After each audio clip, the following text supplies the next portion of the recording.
अस्सलाम वालेकुम my YouTube family, welcome back to my YouTube channel. आज आपके साथ अपनी मॉर्निंग टू इवनिंग रूटीन का एक ब्लॉग शेयर कर रही हूँ। तो यहाँ सुबह के 6 बजे मैं उठ गई थी। उसके बाद फजर की नमाज़ से फ्री होकर मैं सीधा किचन में आ जाती हूँ। आते ही सबसे पहले मैं चाय वगैरह चढ़ा देती हूँ। उसके बाद फिर बच्चों के लंच बॉक्स रेडी करने के लिए रख देती हूँ, क्योंकि इसमें टाइम लगता है जो चीज़ें फ्राई वगैरह करनी हो। तो आज बच्चों को लंच बॉक्स में मैं नगेट्स फ्राई करके दे रही थी। टाइम बहुत ज़्यादा शॉर्ट होता है सुबह के टाइम और जल्दी से गुजर रहा होता है, और फिर चीज़ें वगैरह फ्राई करनी हो या फिर अगर सैंडविच वगैरह बना के देना हो तो उसमें थोड़ा टाइम लग जाता है। फिर बच्चों को जाके मुझे रेडी भी करना होता है। तो यहाँ पे मैंने आज नगेट्स फ्राई कर लिए थे, साथ ही मैं पराठा बना रही थी। अच्छा, पराठा मैं दोनों का एक ही बनाती हूँ, उसमें से भी दोनों बचा देते हैं। सुबह के टाइम खाया भी नहीं जाता उठते ही बच्चों से, तो इसलिए बस मैं एक छोटा सा पराठा यहाँ दोनों के लिए बना लेती हूँ। साथ ही इनके बाबा का नाश्ता भी रेडी कर लेती हूँ। बच्चों के साथ ही फिर वो भी नाश्ता कर लेते हैं।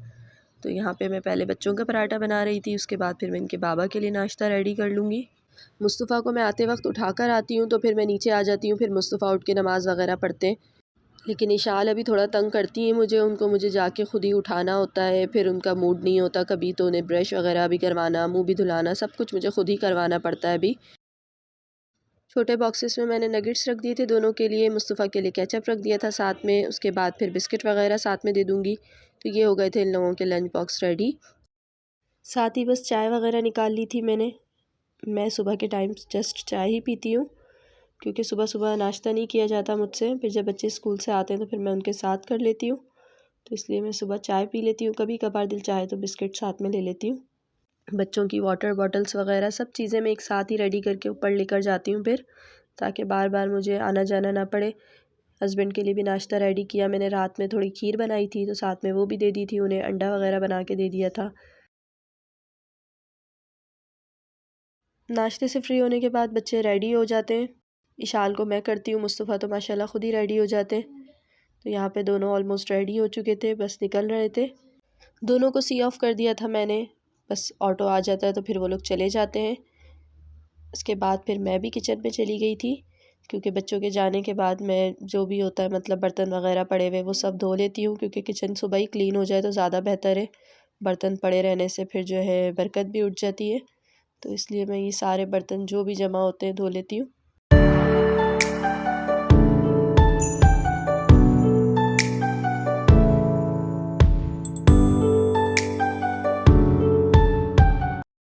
किचन की लाइट्स वगैरह ऑफ़ करके फिर मैं आ गई थी ऊपर रूम में अपने वापस।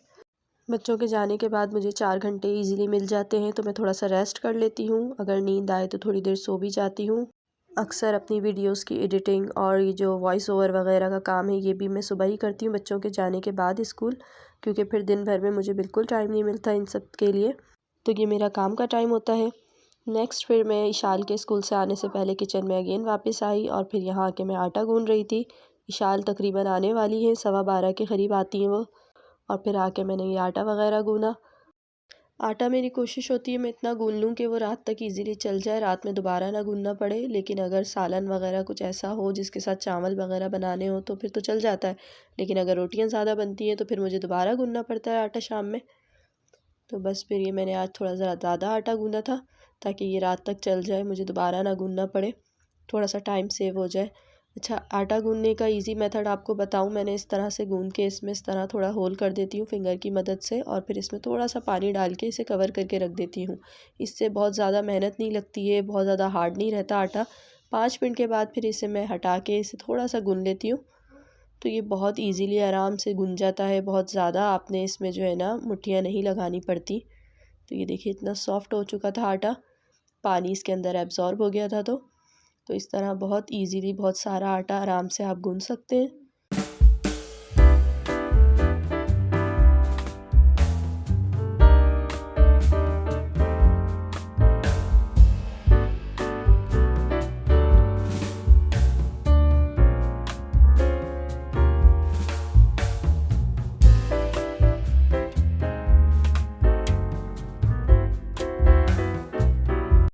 काउंटर को मैंने क्लीन कर लिया था अच्छे से, दोबारा पानी डाल के कपड़े से साफ़ करके पेड़े मैंने बना लिए। बाकी का आटा मैं फ्रिज में रख रही थी, और बस ये मैंने अपने लिए बच्चों के लिए बना लिए थे। साथ में मेरी नानी सास आई हुई थी रुकने के लिए, तो उनके लिए एक पराठा बना रही थी मैं।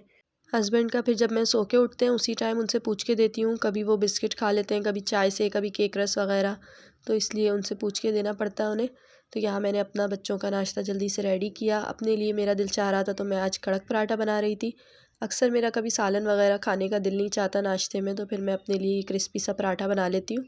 और इशाल भी मेरे साथ फिर वही पराठा खाती है। इशाल को भी बहुत पसंद है क्रिस्पी पराठा। मुस्तफ़ा को नहीं पसंद। मुस्तफ़ा के लिए इसलिए मैं बिल्कुल नरम सा पराठा बना के हॉटपॉट में रख देती हूँ। यहाँ पे मैंने पराठे वगैरह बना लिए थे। मुस्तफ़ा और इनके बाबा अंडे बहुत शौक से खाते हैं, तो इसलिए ये दोनों के लिए ही मैं अंडे ज़्यादा बनाती हूँ। मैं और इशाल तो चाय से भी खाते हैं, सालन से भी खा लेते हैं हम।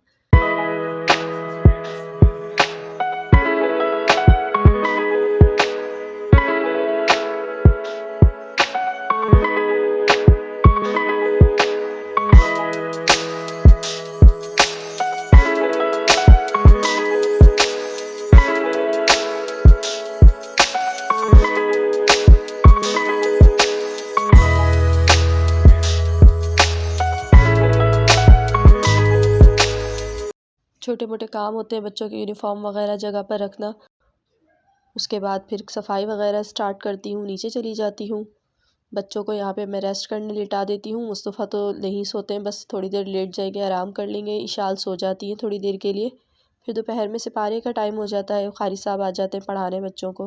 मुस्तफ़ा का तो माशाल्लाह से कुरान पाक ख़त्म हो चुका है, बस इशाल पढ़ रही है तो मैं मुस्तफ़ा को भी साथ में रिपीट करवा रही हूँ। फिर मैं किचन में आई। यहाँ पे सारे बर्तन दोबारा से जमा हो गए थे। बर्तन तो हम जितने भी धोते रहें बार बार निकलते रहते हैं, बर्तनों में बहुत बरकत होती है। तो यहाँ पे देखें, यहाँ से वहाँ तक सब बर्तन जमा हो गए थे। फिर मैंने जल्दी जल्दी उठाया स्कॉच ब्राइट और फिर बर्तन धोने स्टार्ट कर दिए।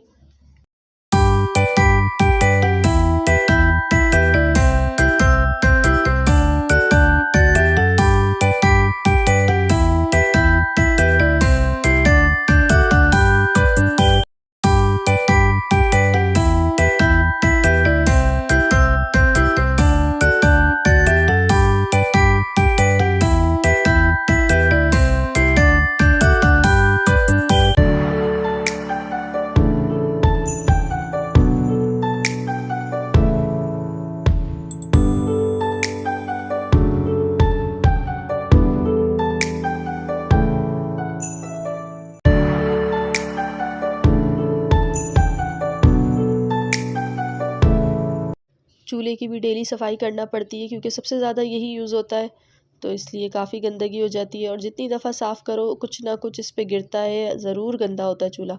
तो इसलिए यहाँ पे इसकी ज़रूर रोज़ क्लीनिंग करनी पड़ती है इस तरह।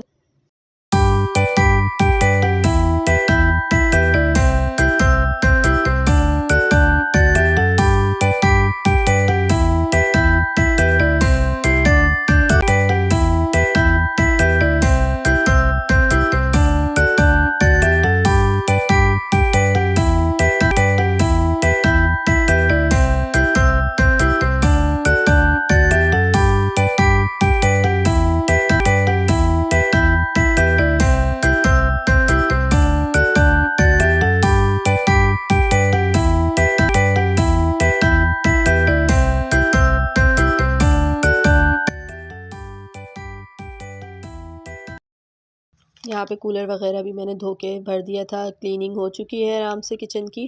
फर्श वगैरह भी साफ़ कर दिया था।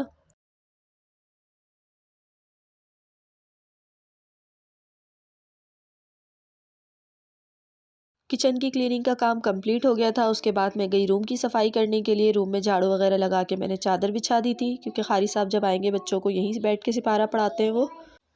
बाहर की क्लीनिंग का काम रह जाता है, फिर जब वो हस्बैंड और देवर चले जाते हैं, बाइक्स निकल जाती हैं, उसके बाद फिर वहाँ का साफ़ हो जाता है। इसके अलावा रूम की क्लीनिंग कर ली थी, फिर मैंने झाड़ू वगैरह लगा के चादर वगैरह बिछा दी थी कमरे में। इस तरह 3 साढ़े 3 हो जाते हैं। फिर हस्बैंड को उठाना होता है, फिर वो भी चले जाते हैं, तो इसलिए फिर बस ये काम कंप्लीट करके उनके नाश्ता वगैरह देने का करती हूँ। फिर मैं दोबारा से, हस्बैंड बेसिकली मेरे एक रेस्टोरेंट है उसे रन करते हैं, तो इसलिए वहाँ पे जो भी उसके काम वगैरह होते हैं थोड़े बहुत वो भी फिर घर में दे देते हैं करने के लिए। तो वो सब मैं आज आपके साथ डिटेल में शेयर कर रही हूँ कि मेरी डेली रूटीन में क्या क्या काम होते हैं जो मैं करती हूँ। आज नाश्ते में मैंने उन्हें कड़क पराठा बना के दिया चाय से। कभी मैं उनके लिए अंडा भी बना देती हूँ, कभी केक रस वगैरह खा लेते हैं। उसके बाद फिर मैं छत पर आई थी, जो कपड़े सूखने डाले थे वो लेने। धूप काफ़ी तेज़ थी आज। चादर वगैरह धोई थी तो फिर वो डालने आ गई थी मैं साथ में। रूम में आई मैं, मुस्तफ़ा पढ़ने बैठे हुए थे, फिर मुस्तफ़ा को थोड़ा सा समझाना था। टेस्ट वगैरह चल रहे हैं, ग्रैंड टेस्ट, और मुस्तफ़ा के एग्ज़ाम्स स्टार्ट हो रहे हैं, फाइनल टर्म। तो बस उसके लिए उन्हें प्रैक्टिस वगैरह करवा रही थी, टेस्ट वगैरह ले रही थी मुस्तफ़ा के। यही टाइम होता है 4 बजे का मेरे पास बच्चों को पढ़ाने के लिए। उसके बाद फिर मैं नीचे चली जाती हूँ रूम में, तो फिर मैं वहाँ से किचन के और फिर दूसरे काम होते हैं शॉप वगैरह के, तो फिर बच्चों को टाइम नहीं दे पाती। तो इसलिए इस टाइम मैंने मुस्तफ़ा को थोड़ा सा होमवर्क वगैरह करवा लिया था, साथ में टेस्ट वगैरह ले लिए थे। इसके बाद जो कपड़े लेकर आई थी उसे मैंने फ़ोल्ड वगैरह करके रख दिया था। बच्चों को कपड़े वगैरह निकाल के देती हूँ शाम के टाइम, बच्चे चेंज कर लेते हैं फ़्रेश होके। फिर क़ारी साहब के आने का टाइम हो जाता है, साथ में बच्चों को इसी टाइम में दूध दे देती हूँ। सादा दूध बच्चे पीते नहीं हैं, तो फिर उनके लिए थोड़ा सा इसमें नोरस वगैरह कुछ भी मिला कर देती हूँ फ्लेवर, ताकि बच्चे पी लें। शाम में तकरीबन 6 बजे का टाइम था, तो फिर मैंने ये सब सेट कर दी थी। गोश्त कीमा वगैरह सब एक तरफ करके मैं अलग करके प्लेट में रख दिया था फ्रिज में। ग्रॉसरी हमारे घर में वीकली आती है। घी तेल वगैरह सब मैंने साथ में फिर सेट कर दिया था सब जगह पर।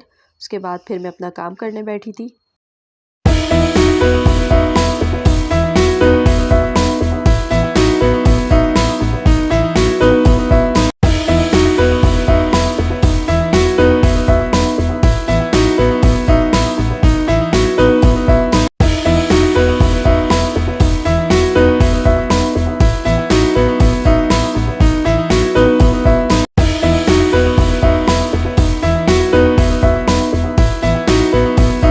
ये है वो काम शॉप के जो करने पड़ते हैं घर में। शिमला होती है, टमाटर होते हैं, शिमला टमाटर वगैरह की कटिंग करना होती है। 1 से 1.5 घंटा लग जाता है इसकी कटिंग में। फिर हम लेडीज़ मिलके ये काम भी कर लेते हैं। इसके बाद फिर एक और काम है जो हमें डेली करना होता है, वो भी आज आपके साथ शेयर करती हूँ। इससे पहले मैंने कभी आपके साथ शेयर भी नहीं किया है वो अपनी रूटीन में। बच्चे भी मेरे साथ ही होते हैं नीचे रूम में। इशाल और मुस्तफ़ा यहाँ बैठ के कीनू खा रहे थे और मैं यहाँ पे अपना काम कर रही थी। शिमला टमाटर वगैरह की कटिंग कर ली थी, बिल्कुल बारीक बारीक इस तरह ज्वेलिंग कटिंग करनी होती है शिमला की, साथ ही टमाटर की भी। ये यूज़ किए जाते हैं शॉप पर पिज़्ज़े की टॉपिंग में, तो इसलिए ये शिमला और टमाटर यहाँ से कट के जाते हैं घर से।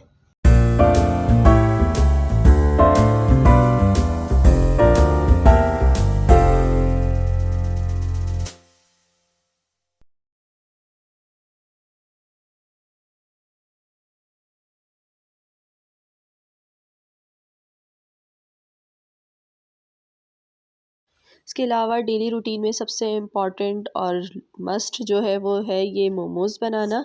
चिकन मोमोज़ बनते हैं, तो हस्बैंड ये भी साथ में चलाते हैं, तो फिर हमें घर में ही तैयार करके देने होते हैं। तो इस तरह से पहले ही घर में पट्टियाँ बनती हैं, उसके बाद फिर इसमें फ़िलिंग होती है। अच्छा, चिकन वगैरह जो भी उसमें फ़िलिंग होती है वो सब तैयार होकर आती है। शुरू में काफ़ी टाइम लगता था, लेकिन अब तो काफ़ी प्रैक्टिस हो गई है। तो एक ये काम होता है डेली रूटीन में जो कि लाजमी करना होता है। जब से मैंने अपने व्लॉग्स में डेली रूटीन के क्लिप्स ऐड करना स्टार्ट किए, मैंने कभी ये काम दिखाया नहीं है, लेकिन आज मैं आपके साथ शेयर कर रही हूँ अपनी कंप्लीट रूटीन। तो इसलिए मैंने आज आपके साथ ये शेयर किया है, क्योंकि आप सब मेरी यूट्यूब फैमिली बन चुके हैं।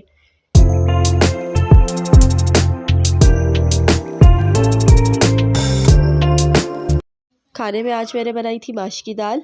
इसकी रेसिपी मैं पहले भी आपके साथ शेयर कर चुकी हूँ, तो इसलिए मैंने रेसिपी शेयर नहीं की है। डिस्क्रिप्शन में इसका लिंक मैं आपको दे दूँगी। इससे पहले जो मैंने बनाई थी माश की दाल, तो उस तरह आप बनाइएगा, बहुत मज़ेदार बनती है इस तरह से माश की दाल। बस लास्ट में मैं बघार लगाती हूँ इसके ऊपर। साथ में मैंने रोटियां वगैरह डाल ली थी। अगर मैं ये सब कामों की आपके साथ कंप्लीट वीडियो शेयर करती तो वीडियो बहुत ज़्यादा लेंदी हो जाती। अच्छा, लास्ट में बस ये बनाना था मुझे चटनी, जो मोमोज़ की तैयार की जाती है, ये भी मैं घर में बनाती हूँ। हस्बैंड को हेल्प हो जाती है इससे, तो इसलिए वो मुझसे ये घर में बनाते हैं। तो इसकी अगर आप रेसिपी देखना चाहते हैं तो वो नेक्स्ट वीडियो में ज़रूर मिलेगी आपको। चैनल को सब्सक्राइब कर लीजिएगा, वीडियो को लाइक एंड शेयर कर लीजिएगा। मिलती हूँ नेक्स्ट वीडियो में, तब तक अल्लाह हाफिज़।